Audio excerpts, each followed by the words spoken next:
or cycling, on the road or off, it has become a celebration of the human spirit. Today, a star-studded French downhill squad seeks glory on the slopes of Mont Chéri, where the views of nearby Mont Blanc are inspiring and chilling. Youthful French downhiller Nicolas Bouillot is the king of the tracks, but 2 years ago, American Sean Palmer lost by less than a second. The story today here on the Outdoor Life Network.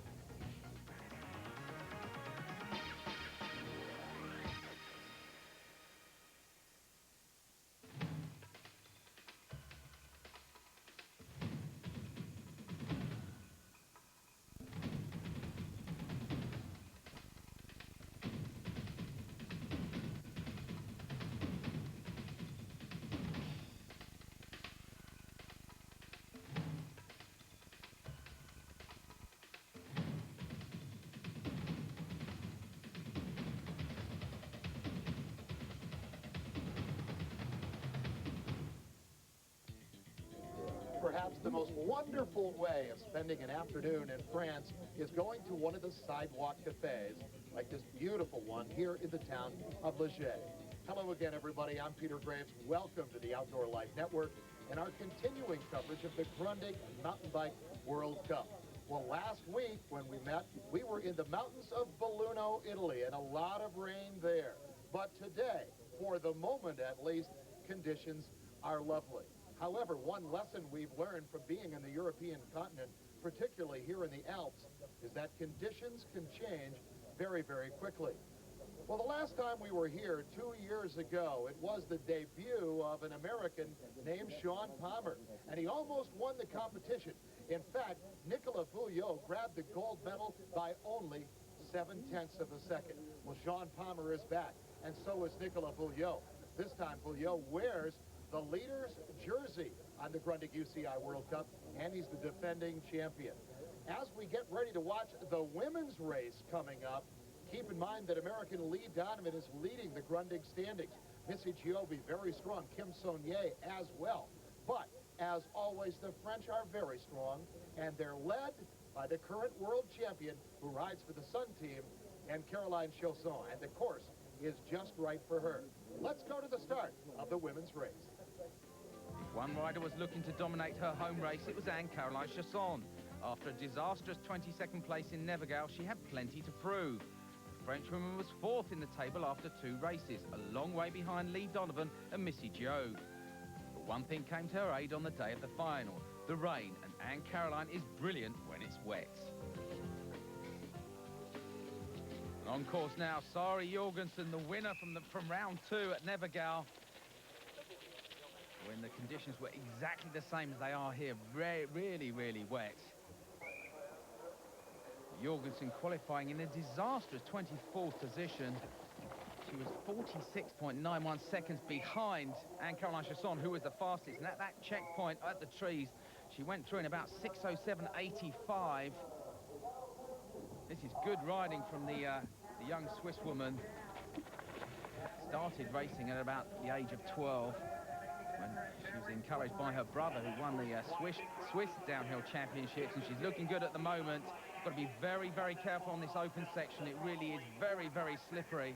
Although it doesn't appear to be raining at the moment, the ground under the tyres is very, very wet. This section of the course is treacherous. Taking it very easy there, and this last section in the dry will be really, really fast. But Jorgensen, the second rider down the mountain, she's only got the time of Natalie Phelps to beat, and she's going to do that quite easily. She's going to come across the line with about a 6:56.25 for Sari Jorgensen.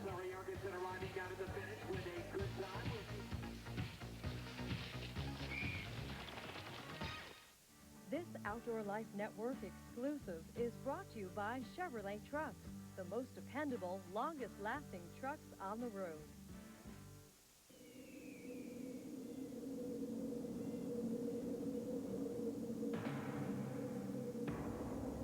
Ford claimed Expedition is biggest in its class because Chevy Suburban is so large. It's in a class of its own. We couldn't have said it better ourselves. Chevy Suburban is the largest, most powerful sport utility vehicle on the face of the planet.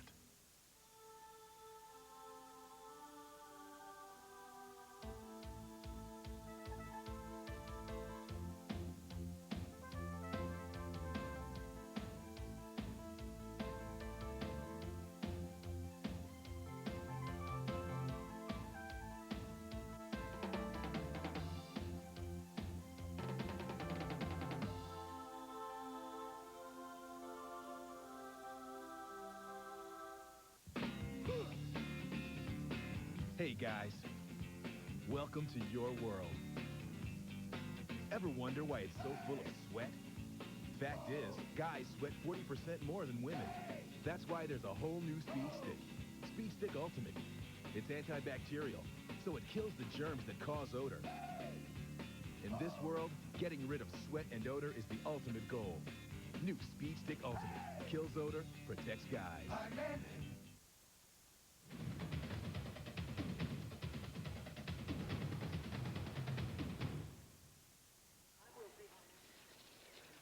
We go back up to the top of the course, and this is Missy Jove, who had a really poor qualifying run. She was only 18th in qualifying. She was about 42 seconds behind Anne-Caroline Chasson, the fastest rider in qualifying. She was fastest by 16.5 seconds. Just shows you how good she is when it's wet. But Missy Jove really is a fearless rider. Let's just check her time at this checkpoint. Just about 6:10.49. She's slower than Jorgensen, the Volvo Cannondale rider. She's won the World Cup for the last 2 seasons. And like a lot of these women and the men, oh, just loses the back end of the bike there. She would have lost about a second. She's riding spiked tyres, and even though they are spiked, they're about 2.2 inches, 2.3. She lost grip there in that corner, just took it way too fast. She's very, very tepid going around that corner. She's going to have to beat that time of Sari Jorgensen. I don't know whether she'll do that, but it looks like she's made up quite a bit, actually. My word, this is good riding from Missy Jove. 6:50.25, 6 seconds faster. All right, and you can see Missy Jove coming down, the former world champion, down to the top of our scoreboard, riding from... Missy Jove followed down the mountain by Giovanna Benazzi, the Sintesi Velici rider. One of 3 Sintesi Velici riders in the top 4 in the semi-final run this morning. The other 2 riders being Sabrina Journier, Helen Mortimer, and Katja Repo. Giovanni Benazzi, she loves these muddy conditions. She's just coming up to the checkpoint here, just about 6:05.92. She's fastest of the riders we've seen so far. Benazzi actually won the Italian Cup round before the World Cup round at Nevergal the previous week. But she didn't go very well at Nevergal. Very, very surprising. She was only 17th there. But like a lot of riders, she did crash a few times, and it's very, very difficult for them. But this woman, she really is very good. She very, very rarely crashes. Nevergal was a one-off. She tends to stay on her bike. She's quite conservative, but fast at the same time. But she's got to beat that fastest time of 6:50.25 set by Missy Jove. She's not going to do that. But can she beat the time set by Jorgensen? A time of 6:55.36. She beats the time of Jorgensen, but she's slower than Missy Jove. Steaming down the mountain now, Sabrina Journier, another one of the brilliant Sintesi Velici riders. She's only 16 years old. She qualified 4th spot, but she was over 26 seconds slower than Anne-Caroline Chasson, her compatriot. Sabrina started riding BMX at the age of 9. She really loves speed. She's brilliant on technical courses. This course is not quite as technical for her. She'd have liked it, but at this checkpoint now, Sabrina Journier, 5:58.61. Very, very far past from the young French woman. In fact, 2 years ago when the World Cup came to Leger, it was her first ever World Cup race. She came 13th 2 years ago, and that was at the age of 40. Wow, they breed them young in France. Taking that corner quite wide, like most of the riders before her. She's actually said that she's a very poor loser. This It's not going to help me. In fact, she's got a flat tyre. If you notice her back wheel, she's riding on a flat on this last section of the course. Very, very difficult to control the bike, especially around the berms. But her time is going to be absolutely brilliant considering she's got a flat tyre. Sabrina Johnnier, she's going to come across the line very close to Missy Jove's time.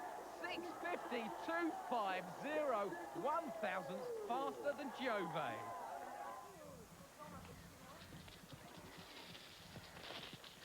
And the third fastest qualifier now on the mountain. It's Britain's Helen Mortimer riding for, yes, you guessed it, Synthesi Village. This ex-cross-country racer now has been concentrating on downhill for a couple of years now. And this actually is the first season that she's free of injury. Both 1995 and 1996, she was bedeviled by crashes and injuries. What's her split going to be at this point? 5:59.61, just about a second slower than Sabrina Johnnier. She's got a time to beat of 6:50.250 set by Sabrina Johnnier. Her teammate, Mortimer, going quite wide on that corner, much like Missy Jove. But she's supremely fit, Helen Mortimer. She had a 5th place finish at Nevergao last week. And that equaled her best ever Grundig Downhill World Cup finish. But if I'm not mistaken, she might even go better this time round. She's looking very, very quick. Deceptive, actually, because she's very tall. She's about 5'11". But she's quick when she needs to be. And very careful. She's learnt her lessons from crashing. But will she beat the time set by Sabrina Johnnier? It's going to be very, very close for Helen Mortimer. She was about a second slower at the checkpoint. She's just slower than Johnnier. 6:51.81. Good riding from Mortimer.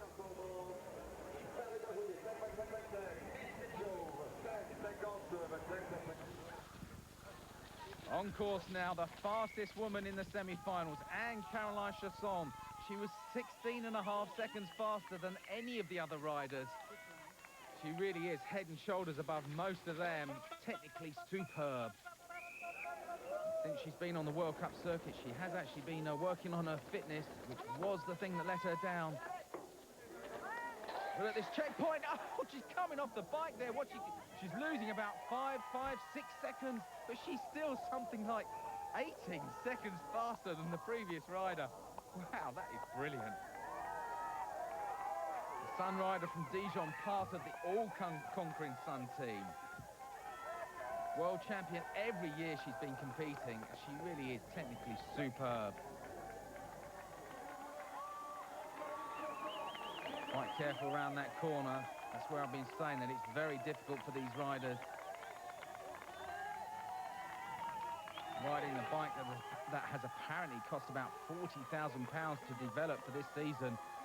But she's looking very fast. She's going to easily beat the time set by Sabrina Johnnier, the second fastest rider. Well, the first fastest rider at the moment, but it looks like she's going to be the second fastest rider overall. The fastest woman now on the circuit, Anne-Caroline Chasson, comes across the line 6:33.68. That is a massive margin, 16:56 faster than Johnnier. So Anne-Caroline takes her second victory of the year, and just like Stellenbosch, her winning margin was absolutely enormous. It was a French one too, but there was only 1/1000th of a second between Johnnier in second and Jove in third place. That might be costly for Jove at the end of the season. The missile goes to the top of the standings as Lee Donovan slumps to a 12th place finish and is now level on points with Anne-Caroline Chasson in second place. This exclusive presentation of the Outdoor Life Network, the leader in outdoor adventure, is brought to you by Lava Bar and Lava Liquid, where America's dirtiest hands come clean. When you build a country by hand, you're going to get a little dirty doing it. And for over 100 years, dirty hands have been coming clean with Lava soap. Today, there's liquid lava with the heavy-duty cleaning power of pumice in a pump. Lava. Want to be part of the hottest mountain biking event of the summer? You can be. Here's how. And there are no strings attached. The Mercury Tour of the Rockies in the first week of August is mountain biking's biggest event. And the Mercury Tour Sweepstakes is featuring 2 grand prizes to attend the race in Steamboat Springs, Colorado. The grand prizes include round-trip airfare for 2, lodging, and the full VIP treatment. It's too good to be true, but it is. And there's more. The 3 runner-up winners will receive a 21-speed Fuji Sunfire mountain bike, and 10 lucky third-place winners will win a bundle of Mercury Tour swag. And remember, you have to do nothing at all to win. Just enter. Here's how.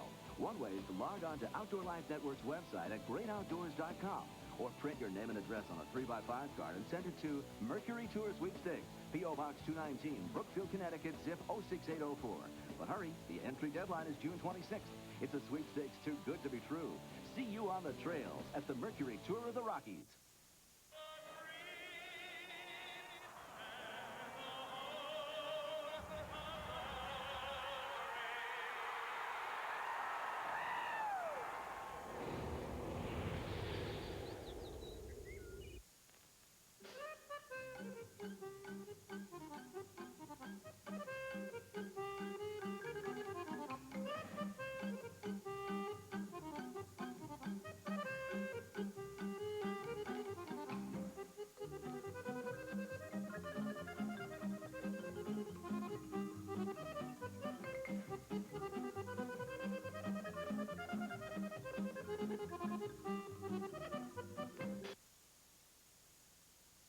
Welcome back, everybody, to beautiful Leger, France, here on the Outdoor Life Network. It's the Grundig UCI Mountain Bike World Cup, and I'm Peter Graves.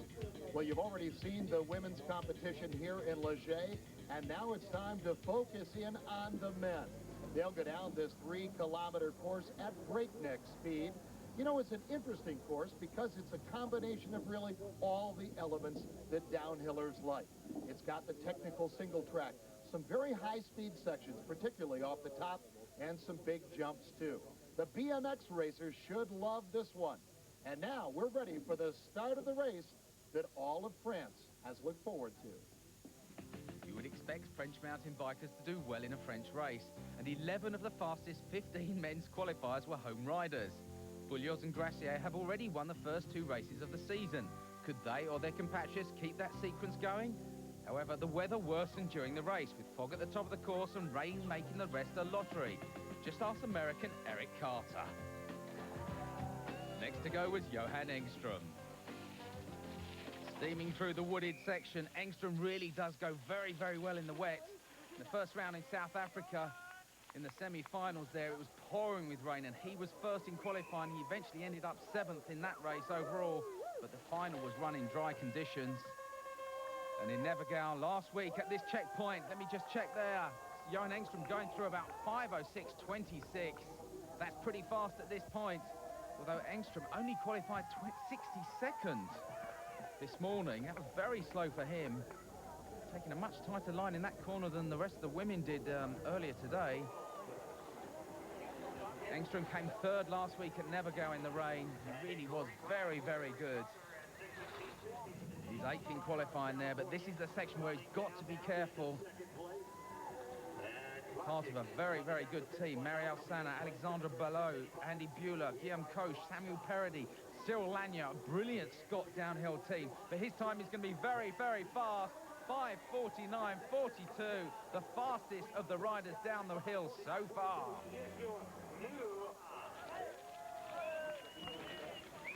And it's Christian Talifa now on the mountain, the Peugeot Palasso rider, looking very, very fast indeed. Christian Talifa, been on the World Cup circuit, well, since the dawn of time, it seems like. He's only 27 years old, but he's been on the circuit since about 1990. At this checkpoint, he's very fast indeed, 5:01.67, about 5 seconds faster than Engström before him. As I was saying, Christian Talifa, he's been on the circuit since about 1988, 89. In fact, he won the European downhill. Oh! Takes out the course markings there, and he really is going hell for leathers. This man loves speed. He really is fearless. In fact, back in 1994, he broke the land speed record for a push bike 2 times. The second time, he went down a mountain 174 kilometers an hour. But he's looking good nonetheless. I think he's going to beat the time of Johan Engström, the rider before him. Christian Talifa, the Peugeot Palasso rider from Luberon, is riding out of his skin. 5:46.43. Superb stuff. This Outdoor Life Network exclusive is brought to you by Chevrolet Trucks, the most dependable, longest-lasting trucks on the road.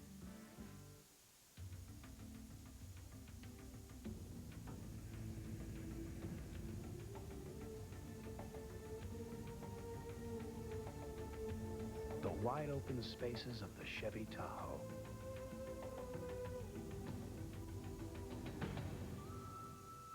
Just one of America's natural wonders. Chevy Tahoe.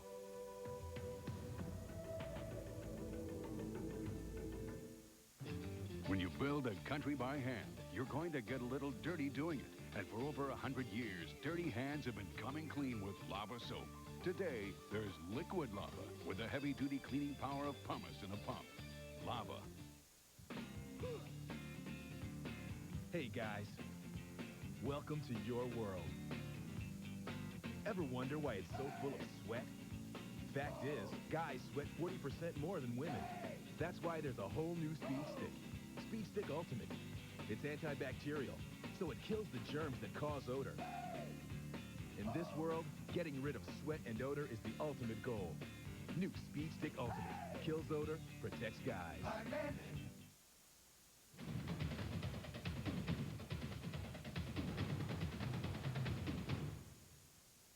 Let's go back up the course to Michael Del Dique, another French rider, only 17 years old. They breed them so young in France. Teammate of Christian Talifa, not looking quite as quick on this section as Talifa did.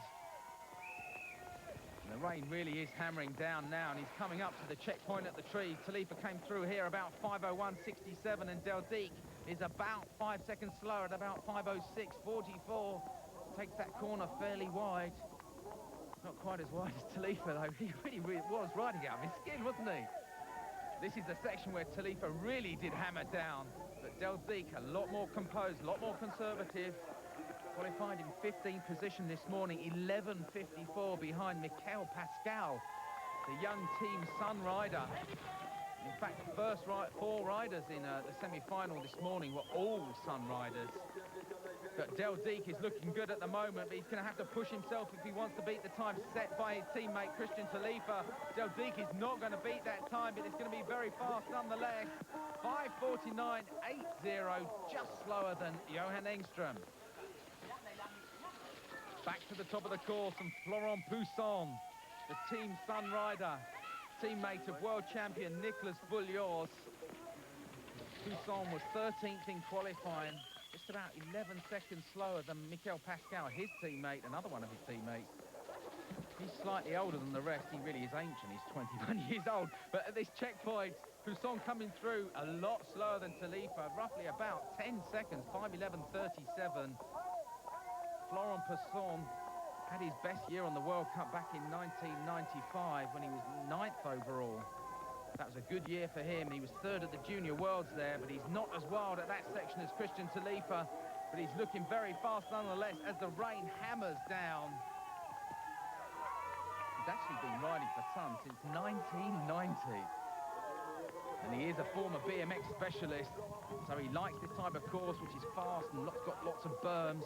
This section very similar to the section at the top where it's a grassy and bermy, but he's not going to beat the time set by Talifa. He's going to be a long way outside that. 5:54.73. As we go back up to another one of the Scott riders, Cyril Lagneau, who won the French Downhill National Point Series last year. Very, very consistent rider. He's aggressive and he loves courses that are technical. This course probably not as technical as he would have liked it. But he qualified in 11th. Oh, almost loses the back end there, and he goes through that checkpoint in 5:09.72. Still not faster than Talifa. Talifa is the man to beat at the moment. Cyril Lagneau was 19th at Leger back in 1996, the first time that this course held a Grundig Downhill World Cup. That year it was won by Nicolas Boulios, and that was the year that Sean Palmer introduced himself to the Downhill World Circuit. He was only 0.69 of a second behind Boulios that day, but he's not threatened any of the times today. Cyril Lagneau is, though. He's looking very, very good. His best year in the World Cup was 1996 when he's 19th overall, but he's not going to beat the time set by Christian Talifa. Lagneau crumbs across the line, 5:53.96.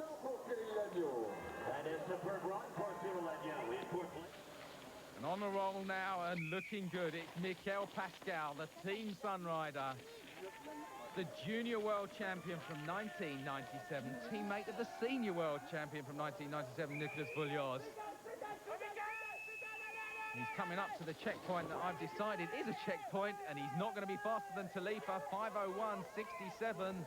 His time, that was Talifa's time. Pascal's time, 5:10.48, a lot slower. Pascal qualified first this morning. He was 5.74 seconds faster than his teammate Fabien Barrel. Cedric Gracia, the winner from Nevagao, and Nicholas Vullios, the winner from South Africa. But Pascal is going to have to beat the time set by Christian Talifa, 5:46.43. This youngster, only 18 years old. He's now in his first year of senior riding. First in the Junior World Championships last year, and he's not going to beat the time set by Christian Talifa. This means a first World Cup win for the 27-year-old Christian Talifa. Brilliant. The third French downhill win out of 3 races. There is a happy man.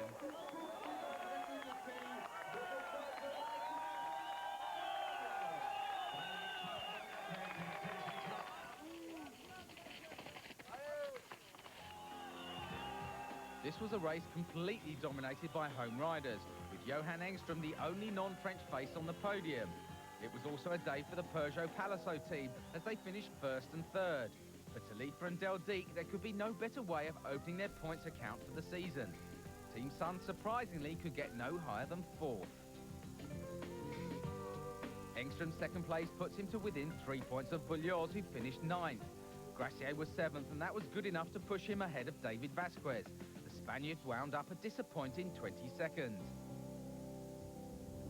Well, we hope you enjoyed our coverage here in the Outdoor Life Network of the downhill in Leger, France. When next we meet, well, we're going to travel stateside. We'll be in Southern California for a UCI World Cup downhill at Big Bear Lake, and that should be really, really exciting.